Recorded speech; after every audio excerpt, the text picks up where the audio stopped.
There is sa Psalm 51 verse number 3 ingon dire, kay ako nag-ila sa akong kalapasan ug ang akong sala naa kanunay sa akong atubangan. Naa kanunay sa atubangan ko. Naa kanunay na kada adlaw ta. Kada adlaw ta naay sala. Unsa may giingon dinhi gideklara sa Biblia? Aron ta makabalo nga asa day ta nakasala. Dire sa verse number 4 na asa man siya nakasala?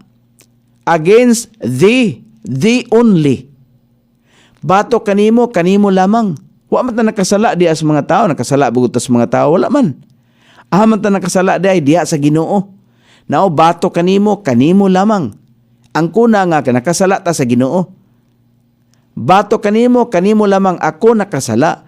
Og mibuhat niining dautan sa imong pananaw. Aron ikaw mamahimong matarungon sa diha nga ikaw nagsulti og mahimong tataw sa diha nga ikaw naghukom. Tinuod na siya. Ang sala sa tao tungod sa pulong sa Dios. Nakasala ta sa pulong sa Dios. Tinuod bitaw na. Ang pulong sa Dios nagsulti nga dili ka magampog Dios pero nganong nagampo man ang mga tao asa man ta nakasala? Sa Ginoo. Nakasala ba gud ta sa tao? Kung doon na pa'y nag-ampo diha og Diyos kung sala pa lang na din sa kalibutan, daghan ang nga priso, daghan ang gipang bilanggo, pero kay di man na sala din sa kalibutan. Mamanay gitudlo ganis sa kalibutan, mag-ampo og Diyos. Kita di ay, naulipon man ta sa Espanya.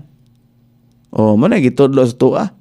Muna nga, gahi kay na nga malangkat diri sa ato ang mga panumduman o kasing-kasing kay natanom na ba kanang nakagamot na kana nga pagtulunan nakagamot na lisod kay nang tangtangon apan walay lisod sa gawam sa Ginoo pinagi siyang pulong mora na nakadiferensya kung manumbaling lang ta sa pulong sa Dios mahoas ta